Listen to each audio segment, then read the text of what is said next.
I believe that all people have the fundamental human right to learn the skills that they need to grow their own nutritious and culturally appropriate food. I'm also trying to make a living charging money to people to learn those skills that I believe are a human right. How do I reconcile that? In today's episode, I'm going to talk to you about food sovereignty and my own internal struggles in making a business out of teaching people to grow their own food. Today, I'm walking in a forest that my mom currently stewards or owns. Both terms are technically correct, but this is the place where she moved recently. My mom used to live in about 99 acres, 2 hours away from where I currently live. And it was beautiful, beautiful farmland. She had started to rewild it, and she grew a lot of her own food there. But, she's getting older and her body doesn't always do what she wants it to do anymore. And so she had to downsize. It was just too much land to take care of. It was far away from where I am with my kids. And so she moved. She moved about just over a year ago to this place here. And it's so lovely to be able to have forest to walk through. I'm so thankful that we can come here. I can bring my kids and we can just run and explore.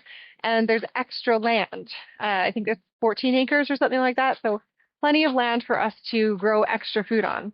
I grow in the suburbs and there's not always enough room to grow a year's supply of potatoes and a year's supply of carrots. We come close in a lot of those things, but it's just really nice to have the space to stretch our legs, especially space to trial different ways of growing things. So I feel so privileged to not only have a backyard in suburbia that grows a lot of the food for my family, but to also have access to this space, which is now just 10 minutes down the road. It's really, really luxurious to have this. My mom is also working on rewilding this property. So she has a forestry consultant who's come and talked to her about this forest, and she has some plans to just add a little bit more biodiversity. This was a sugar bush, sugar maple forest, and she's recently stopped the rental agreement where they were tapping these trees, not because we don't love maple syrup, but because we want to do it our own way. We don't necessarily want lines running all the way through the forest with suction to pull the sap out. We've historically, my family has always tapped our maple trees, but we tap like 3 trees. It's enough for our family for the year, and it's just gravity fed and simple operation. So we plan to do that a little bit here. Very simple operation. In addition to growing food and cultivating bits of the land, like we've got mushroom spawn in the forest now, and getting some sap from the trees for maple syrup. In addition to that, she's rewilding the space. So what used to be acres and acres of cornfields in a monoculture, tilled agriculture is now being converted to wetlands and tall grass prairies. So it's just really cool to see these changes happening. And we feel really privileged that we can come to this land and help it come back to health. And when I think about the fact that we're so lucky to be able to come here and have this land to work on, to grow food on, I'm totally aware that land access is a huge barrier to so many people who are trying to grow food. Not only grow food, but just connect to the land. If you live in the city and it's not convenient at all to get to any green space, not only can you not easily grow a lot of food, you can do some indoor grow op stuff, but it's different. But you also may struggle to find places where you can connect to nature. And that's just such another fundamental human right, I believe, that we are able to connect to nature around us. And I'm not ignorant to the fact that so many people live this way without access to land. And I think about my viewers and the people who are learning to grow food from me and how that's just a small section of the population, really, where people who have a suburban lot, for example, or even a balcony big enough to have a bunch of planters on it. Some people have sprawling couple acres in suburbia, and you have, if the world is your oyster, you can grow anything there. But for the people who really, really, really need food right now, it's mostly those people who don't have access to land. And it's those people that I'm not really going to help in terms of food security with all my fun tips on growing your own food. But I'm trying to do my part. This is how I'm trying to repair part of a broken food system. I keep using this word, food sovereignty. Might be a new word for you, so I'll define it. Let's start with food security, though. People who don't have enough food currently are food insecure, And so to make them food secure, we just need to increase their access to nutritious and affordable food. Some people are starting to think more about cultural appropriateness of the food when we talk about food security. Not everybody cares about cultural appropriateness. So when people are starving, they need food, point blank. And so food security is more like a measurement of how well a community is doing for food. If you have a very food insecure community, it essentially means they're hungry. And food sovereignty is so much bigger than that. Food sovereignty is about this fundamental human right to culturally appropriate, nutritious, affordable food. Also, it's about the right to decide how one's food is produced, where one gets that food, and what that food is.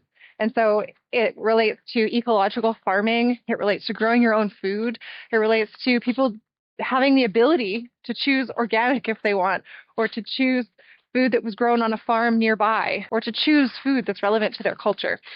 These are all, I believe, human rights, and they are completely left out of the current food system. If you want to buy food that's like, for Thanksgiving, a turkey that's raised on a local farm and lives a happy life, most people cannot afford that right now. It's just so out of reach. It's out of reach for me. Most people have to buy the cheapest butter bowl they can find at the discount box store because that's what we can afford. That's what we're stuck with. That is not food sovereignty. That is barely food security. So food sovereignty is really a critique of the corporations that are controlling the food system. It's a critique of the unsustainable agricultural practices that have swept the world. And it's a critique of the destruction of indigenous cultures and indigenous foodways. I like to think that I can play a part in this grassroots restructuring of the food system. I mean, we all can because every individual and every small gesture plays into the whole. It all contributes to a larger movement. But like most of you out there, I also live in a capitalist society. I have to work. I have to earn an income. I mean, we have a mortgage and fortunate enough to have a mortgage to owe so much money. We grow a lot of our own food, but we still need staples. I can't grow enough beans and rice and wheat and all that stuff that we also need in our diet. And so we need to be able to afford food. We need to be able to afford the roof over our heads. And for that, I need to trade my time, my energy, my knowledge, my expertise for money and put that into the system. So I sell a few different services in order to make a living. One of those, you may not know this about me, but I am a researcher and an evaluator. And so I sell my evaluation expertise. I went to school for over 10 years to gain these skills and this expertise. And I've got lots of work experience under my belt. I know the sector I'm in. So I feel good about selling that expertise to corporations and to big organizations who can mostly afford it. I feel good about that, charging what I'm worth. But the other way that I make money, that I sell my services and my knowledge, is in teaching people to grow food. And I feel really conflicted about that sometimes because of my stance on food sovereignty and the fact that these skills should be a human right. And for a lot of people, the skills were kind of taken away from them without choice. I say kind of, like for Indigenous communities and Black communities, these skills, this knowledge was taken, stripped. For the rest of us, European settlers, the knowledge was taken by capitalism and consumerism. The knowledge was taken by our drive to live in the quick and easy lifestyle. And so we just forgot over generations. So anyway, I make a lot of content that I give away for free, like on YouTube and on my other channels, social media channels.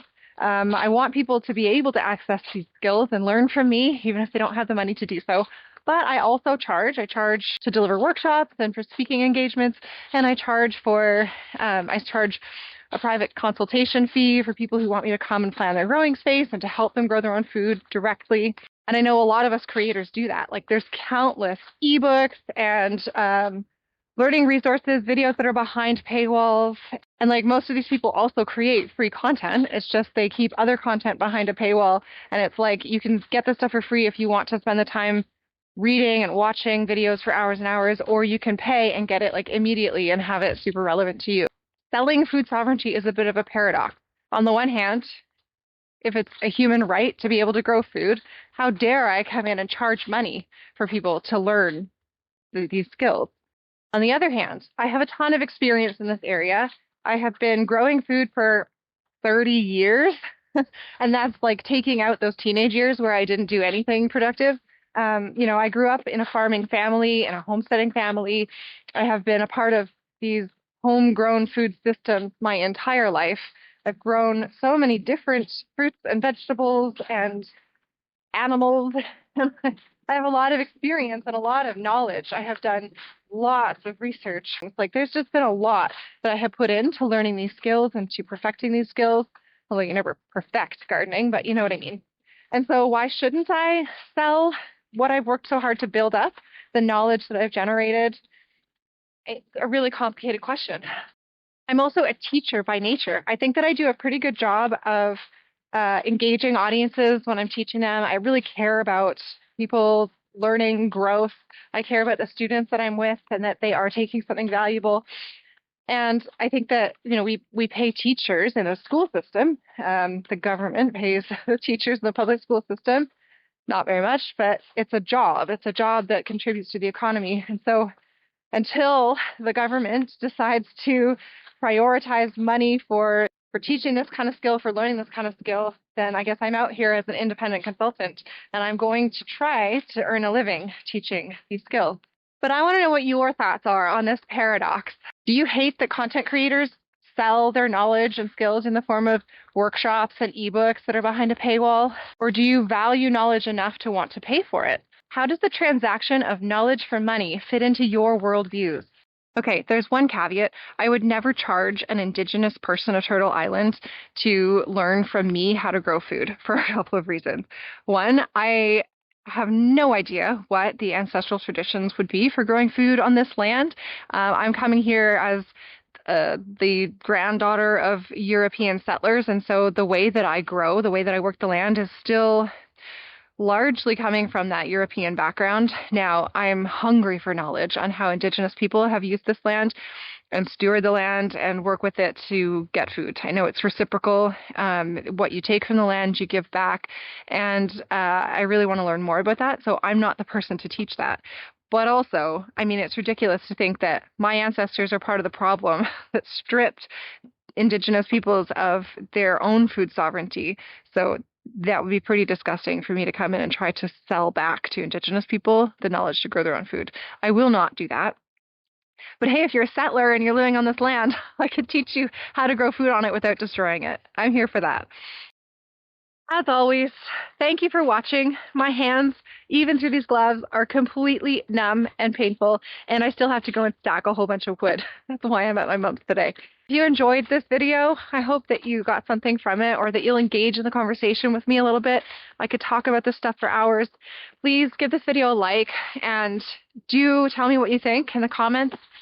And if you want to see more from me, I mostly do food education videos where I teach you to grow food, but sometimes I'll go on a little ramble. If you like this kind of stuff, please subscribe. I would love to have you along with us as we grow our food and heal the land. I hope that you'll come and grow with us.